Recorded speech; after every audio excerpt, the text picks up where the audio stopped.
My mother-in-law and sister-in-law spread lies about me, and my husband threw me out without even hearing my side of the story. I was treated horribly by my husband and his family for months, and finally made my way away from that family, but then they thought they could come back and traumatize me again. But I'm really happy to say that I stood up for myself and my baby daughter. I met my ex, Jack, 38, male, when we were both living in France in our 20s. I'm half Canadian and French, and Jack is American. He was working on his PhD, and I was living with family and interning as a photographer for a local newspaper when we met. I met him by chance at his university and was just blown away by how charming and smart he was. We met through a mutual friend, and after months of hanging out together in groups, I gathered the courage to ask him out, and he said yes. One date led to another, and we got into a relationship. Thinking about those days is so strange now because it feels like another life, because of how different everything is now and how my husband changed from the brilliant, funny guy I fell in love with to the seemingly heartless and totally selfish guy he turned out to be. Our relationship was really nice in the beginning. We dated for almost a year before moving in together. After that, we lived together for 2 years. By the end of that, Jack finished his PhD and it was time for him to move back to the States. We knew this was coming, of course, and had discussed the possibility of me moving to the States with him. For reference, I am originally from Canada and was actually supposed to leave France earlier, but then Jack and I got serious, and I decided to extend my stay, at least until his PhD was finished. I wish I could go back and tell myself to just stick to my plans, but it is what it is, I guess. Anyway, long story short, Jack proposed, and I decided to leave behind both my family and work in France, and also my family back in Canada, and move to the States with Jack. I was young and in love, and was convinced that Jack would totally do the same for me if he had to. I was really hopeful about our future together, but things started to fall apart rapidly after we moved to the US. When we first moved, my husband and I had no place to live. It was my first time in the US as well, so to make things easier until we found a place of our own, we decided to live with Jack's family. That was probably the worst possible decision we could have made, but of course, I didn't know that back then. Jack's family includes his mom, his sister and niece, and his older brother. My brother-in-law is a really decent guy. He lived halfway across the country with his wife, and I saw him only once, and both he and his wife were very kind to me. I wish I could say the same about my mother-in-law and sister-in-law, but luck was really not on my side.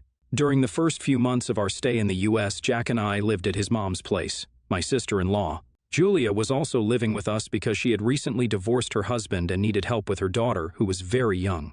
I knew about this before I moved in with them, of course, and didn't mind at all. I had a big family growing up, so in my head it was like, the more people, the merrier. Another stupid mistake. My mother-in-law and sister-in-law were a bit cold towards me from the very beginning. It's not like they were mean to me or something, but their behavior always seemed a bit fake and passive-aggressive. Honestly, for the first few weeks, I often felt like I was imagining the whole thing because they were always polite to me to my face. Then, after a few weeks, when I started to be sure that they didn't like me, I told myself that maybe they'll warm up to me as they got to know me, but they never really did. Eventually, I told Jack about how I felt. His reaction just left me more confused than I was before. He said that it was all in my head and I was wrong because his mom and sister loved me.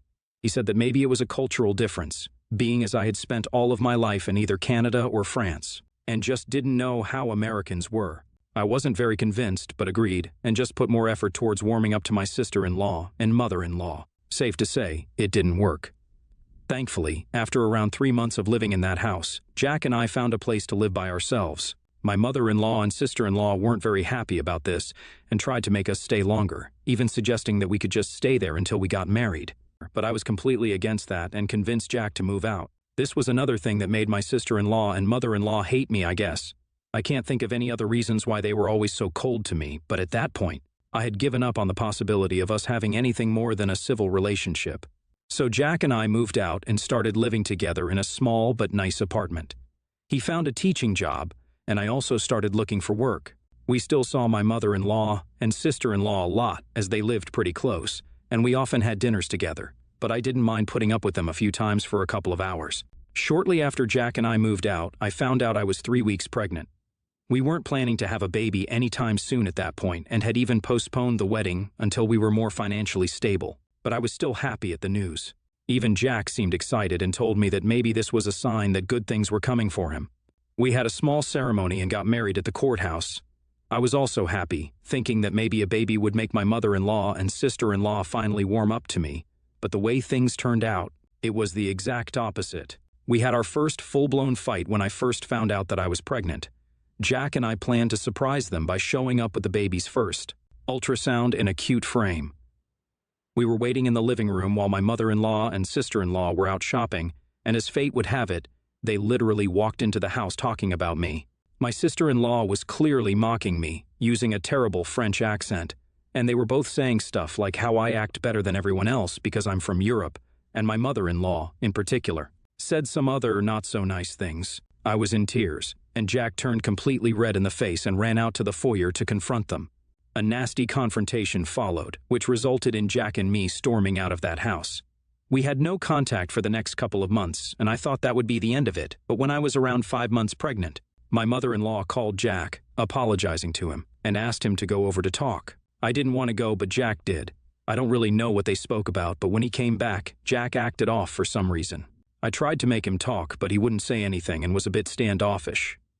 I thought maybe he had a fight with my mother-in-law and sister-in-law again, and decided to just give him some space, hoping he would be himself again. Long story short, he didn't. He kept acting weird for around a week before I finally had enough and decided to confront him. At first, he denied everything, but I kept pestering him until he finally snapped and said that his family had told him everything. I was confused and asked him what he meant, and he said that I should stop lying and that he knows how I really feel. More confusion and pestering from my end, and he said that his sister overheard me speaking to my mom one day about how I hate being in the US, living with Jack's family, and that I hate his mom and sister because they're dirty rednecks. I was horrified, because I would never say that to anyone, let alone people I considered family. I admit that I did sometimes talk to my family about finding it a little difficult to adjust in the States, but I never insulted anyone and certainly did not think that I was being overheard. I tried to make Jack listen to me, but he was adamant that his mom and sister would never lie to him and that I needed to apologize to them. We had a huge fight that led to him storming out of our apartment. I had a complete breakdown. It was my first pregnancy, and things were difficult already, and this was just one more thing I really could not deal with. I stayed up all night waiting for him to come back, but he didn't. I finally fell asleep and woke up in the afternoon to a text from him saying that he'd come back when I was ready to apologize. I had enough at that point. I needed to speak to him, so I lied about wanting to apologize.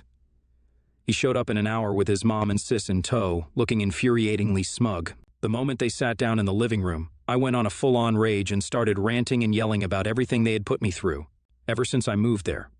There was a lot of back and forth with my sister-in-law, mother-in-law actively calling me a liar and saying that all of this was some plan I had to take Jack away with me to Europe, and calling me a nasty foreigner. I was baffled by that. I looked at Jack and asked if he was going to defend me, and he just looked away and said that maybe it would be best if I left the apartment for a bit. I couldn't believe what I was hearing, but at that point my pride had finally kicked in. I was fed up with constant emotional abuse and lies and decided to finally take action. I packed some of my things and checked into a hotel. I spoke to my parents and decided to return to Canada to be with them during my pregnancy. I also divorced Jack as soon as I could. After moving out, the process was easy, as he didn't put up a fight, and we both wanted to get away from each other as soon as possible. The months went on, and I thankfully had a beautiful baby girl a month ago. But here's the kicker. A few weeks after my daughter was born, Jack sent me a letter asking that I should return his daughter because he wanted her to be with him and his mother. This has just infuriated me. After all the pain they have caused, they had the audacity to demand my child. There was no way I was going to let them take my daughter away from me, and I wanted to go to the States and directly confront them. But my parents and friends were saying I should just let our lawyers handle this. But I kept reading the letter and got angrier and angrier until I finally booked a flight to the United States to confront Jack and his family. I had no doubts that this confrontation would not be easy. Jack, my mother-in-law, and sister-in-law sat in the living room, and there was this really visible sense of arrogance about them. They believed they could continue to control my life even after all the pain they had caused me. I got so angry that I took the letter demanding custody from my bag and tore it into pieces right in front of them. The look of shock and disbelief on their faces was deeply satisfying. I felt a rush of empowerment knowing that I was taking control of my own life and the life of my child. I told them that I would sue all of them for the emotional abuse they put me through while I was pregnant, and leaving me practically stranded without any financial help when they kicked me out. I told him that he would never take my child away from me, and that she was a Canadian citizen anyway, and if they were willing to go through the legal battle of trying to win her, I was up for it. The shock and disbelief on their faces was everything. I don't think they ever expected me to get that assertive, Jack stammered. trying to defend his family's actions and his belief in their version of events. He claimed that his family only wanted what was best for him and the baby, but I had enough of that crap. I knew that they had manipulated him with their false stories about me. He also tried to say some nonsense about how he has rights as the father, and I told him that he's hardly a father, and that I'm sure that the courts would also agree. I also threatened to go on social media and expose their whole family about how they treated a pregnant woman who was new to the country and how his employers would really not like that. I made it clear to Jack that I would never engage in their games or apologize for something I had never said. The emotional abuse I had endured was real, and I was not willing to subject my child to that toxic environment. I was prepared to take legal action to protect my child, and I was not afraid to do so. I also knew that Jack wouldn't pass any of the requirements needed for him to get custody of my child. So I wasn't afraid of that either. My words were met with a mix of anger, disbelief, and frustration from Jack and his family. My sister-in-law and mother-in-law started screaming and said that marrying me was the worst decision that Jack could have ever made. And they always knew that I was a vindictive and evil woman. I just laughed at their faces and said that I was sorry that they had nothing better to do in their lives than to villainize a woman who had literally never done anything wrong to them. They looked shocked at my words. Maybe they had expected me to back down or try to placate them like I used to in the first few months of my pregnancy, but that woman was long gone, and she is never coming back again. I stormed out of that house and started the legal process of protecting my rights as a mother and terminating Jack's parental rights. I consulted with lawyers in both Canada and the US. This has proven to be really difficult, but I am determined to prove I am the best parent for my child, and I will not allow Jack or his family to take that away from me. Things have only just started and might take a while. I'll try to keep you guys updated. Jack reached out to me several times, saying that it is unfair to take his daughter away from him because of how our relationship turned out, and that I should let him have access to my little girl's life, and that he'd stay out of my hair and agree to my conditions. His mom and sister also keep saying that I'm a horrible mother for keeping my child away from her father. My perspective is that a coward like him doesn't deserve to have my daughter in his life. AITA for wanting exclusive parental rights? Update 1. Thank you so much for all your advice and kind words. Honestly, I was just ranting to the internet because the people in my life have seen things progress from the beginning, and I didn't want to tire anyone out or make it seem like this is the only thing I can talk about. Your words of love and support really mean the world to me, and it warms my heart to get DMs from women who have been through similar situations and were able to protect themselves and their kids. I'm still going through your comments, and even if I can't reply to all of them, I'm trying to read as many as I can, and I truly am grateful to each one of you. A lot of people have been asking me about my relationship with Jack and why everything changed all of a sudden after I moved to the States. Honestly, I don't really know either, but I'm guessing that our lifestyle was so different back in France that maybe Jack forgot how much things would change back in the States. Also, he was not too happy about the pregnancy, so all these things made it really easy for his mom and sister to manipulate him. Why they never liked me is another mystery. They just wanted an all-American girl for Jack, and I guess I was too foreign for them or something. My mom says that my sister-in-law was probably jealous of me or something, but I think she only says that to make me feel better. In hindsight, I should have really seen the red flags in Jack's behavior earlier than I did. The fact that he kept telling me that I was imagining his mom and sister's dismissive behavior was wrong and manipulative. But, well, lesson learned, I guess. And yes, I was unemployed while I was in the States. I was looking for a job, but then I found out I was pregnant and decided just to take a break till I had the baby and recovered from the whole childbirth experience. Makes it even crazier because I literally uprooted my life and my career because I loved that man so much, and he couldn't even stand up for me when it actually counted. Utterly disgusting and pathetic of him. The good news is that I do have a great job now and work for a magazine, and more importantly, I know that I cannot risk my career for anything ever again. Silver linings, I guess, if you can call them that. Update 2. Hi to everyone who might still be interested. I've gotten so many DMs and comments asking what happened. Sorry for the delay, but so much was happening that I just didn't have any time. It's been almost 8 months since my last update, and I'm sorry to leave you guys waiting. If anyone's still interested, it took a long time to get things done, but I'm happy to report that Jack now has no rights over my daughter. Throughout the legal proceedings, I faced an avalanche of false accusations and attempts to discredit my character. Jack's family spared no effort in painting me as an unfit mother, using every lie and manipulation tactic, but I was prepared for their tactics, and I had evidence to counter their claims. As for them, all they had were false words. It's insane to me that they even took things to court. I know it was my mother-in-law who pushed Jack to that extent. The emotional toll of the legal battle has been immense. It was a constant struggle to maintain my composure and focus on what truly mattered, my child's well-being. I am so grateful for the support of my family and friends who stood by me throughout the ordeal. Their unwavering belief in me gave me the strength to persevere. The evidence of emotional abuse and manipulation was undeniable, and the judge recognized the toxic environment that Jack's family had created. It was a bittersweet victory, knowing that my child's safety was at the forefront. The court ultimately ruled in my favor, granting me full custody of my child. It was a moment of triumph and relief, knowing that I could now provide a loving and stable environment for my child. I'm writing this post because I now finally have secured my child's future and safety and wanted to share my story with any other moms who might be in a difficult situation similar to mine. Thanks for reading along. Update 3. Some people have asked what evidence I used against Jack in court. Well, that was a really difficult, complicated, and long process. I would not recommend it to the faint-hearted because it definitely takes a toll, but I did what I had to do.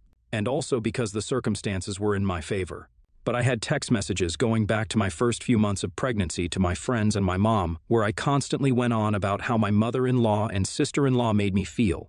But the biggest piece of evidence was my recorded fight with Jack, mother-in-law, and sister-in-law right before they kicked me out of the apartment. I think I already mentioned in my original post that I had spoken to my friends about Jack storming out, and almost all of them had told me to confront him as soon as I could. Luckily, one of my friends had suggested that I should record the whole interaction as it could come in handy if they later tried to deny that they were awful to me. I'm so glad I listened to her and grateful for her amazing foresight. Also, the fact that Jack kicked me out while I was helpless and vulnerable and made no contact with me throughout the duration of my pregnancy or even at the birth of my daughter didn't really paint a great picture of him. This paired with the fact that none of my daughter's legal documents mentioned him as the father also worked in my favor. That's another thing I made sure to do because somewhere in me, I knew that crazy guy would try to come between me and my daughter. I'm just grateful for my amazing lawyers who fought for me and got me and my daughter what we deserve. Honestly, Jack was a terrible partner and even worse father, so although the legal procedure took forever and was expensive, I had faith that the court would recognize that I was obviously the better parent for my daughter and wouldn't take her away from me. Some of you have also asked if I'm planning to tell my daughter about Jack. Well, I think she's way too young for me to worry about all that, and I don't really have any solid plans yet, but I do know that I'll tell her the truth about what happened when she's old enough to understand these things. For now, I have a happy and healthy baby girl with loving grandparents and many aunts and uncles, and I'm sure that she is not missing out on any type of love or affection. I really do wish that she could have grown up with her dad and a happy set of parents. But I'll do my best to be a good mom and make sure that she never feels left out. I have not been in contact with Jack, and I don't think I ever will or ever want to be. My daughter is healthy and the happiest, goofiest kid ever, and I've actually started seeing someone recently. We're taking it very slowly, which is how I prefer it to be now that my life is finally stable enough for a relationship. Thanks again for all the love and support that you've sent my way, and for reading along so patiently.